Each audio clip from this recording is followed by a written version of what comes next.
Hey folks, go watch Abby Heffer's pair of posts here about the relationship between authoritarianism and fascism and totalitarianism. She's nailing the substantive issues while actually showing the highest and best form of academic engagement on digital media, mind you. It makes us all smarter for us, and we're living in a moment in which we all really need to be smarter about these things. And this conversation about fascism and authoritarianism isn't just for seminar rooms, or at least we are in one big public seminar room, which is sort of the highest and best use of these platforms for us, right? That's why we're here. That's why we do this. And it invites comments from you, likes and Gaels. And it's crucial for anyone trying to understand what's happening right now, to try to make sense of it all, to try to find the signal in the noise. We have to get these words right. That's not gatekeeping, and that's not being prescriptive, or at least I don't think so.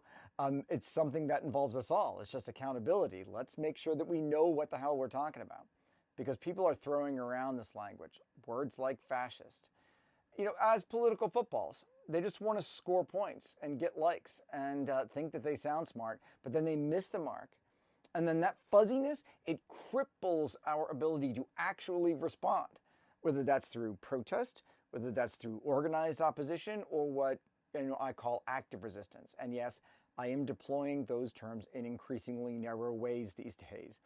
Because of what I'm doing, I'm trying to understand and conceptualize how resistance and authority has worked across U.S. history, and we need to understand how resistance works by understanding how authority works, and particularly how abusive authority gets deployed. And the other side, those other folks, are just as happy to twist that language. We all know that. In the wake of the deeply stupid DHS decision to stop Harvard from enrolling foreign students, I found out that I'm on a government watch list of anti-American university scholars with supposed ties to the Chinese Communist Party. Will that sound familiar to a number of you who have been part of this community for a while? Yeah, when did that language first pop up, that exact language first pop up? After I criticized George Washington's history with slavery on Mount Vernon's social media. Talk about a fundamental misunderstanding of concepts. Or more likely, a deliberate distortion to shut down honest history, which we all need to do. Truth is resistance.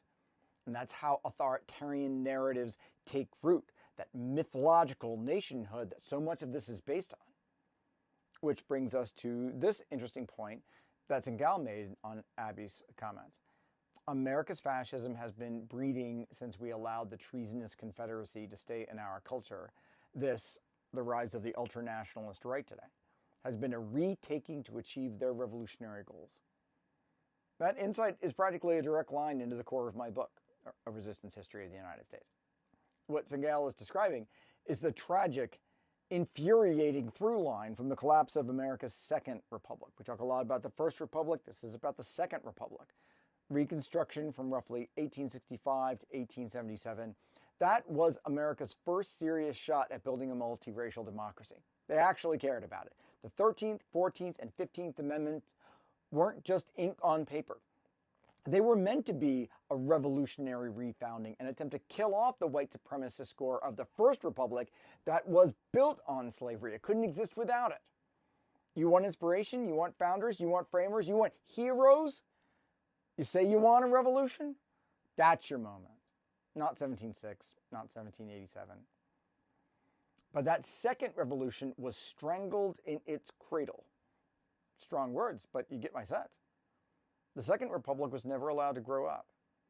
The same abusive authority, the same white supremacist ideology that fueled the First Republic and the Confederacy, which was really the heir to that republic, didn't disappear after Appomattox. It regrouped, it fought back with terror and political maneuvering, with state violence and state-sanctioned violence under many of the same leaders, and effectively recaptured their state governments and the federal government, dismantling every meaningful gain. The treasonous Confederacy wasn't just allowed to stay in our culture, as Gael says.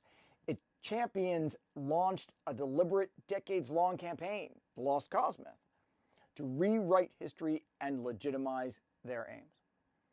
The federal courts, which should have upheld the new amendments in the spirit in which they were intended, instead gutted them, paving the way for Jim Crow. It's a classic example of how American institutions truncate real structural change. And think about what the removal of the 3/5 clause actually did in practice, given that recapture.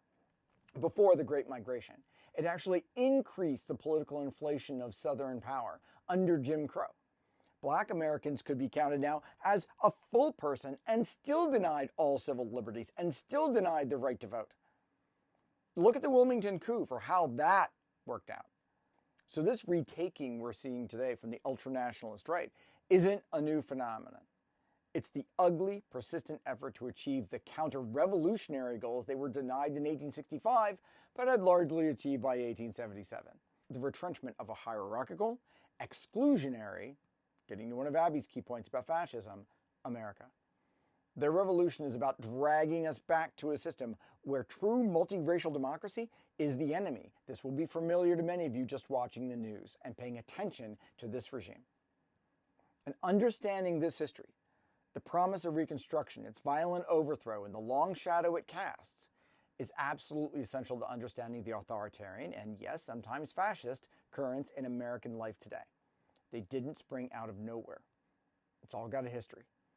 And Abby's work in clearly defining these threats is critical, and so are the conversations it sparks. We need that clarity to see these historical patterns and to know what we're truly up against. And what's anti-American about that?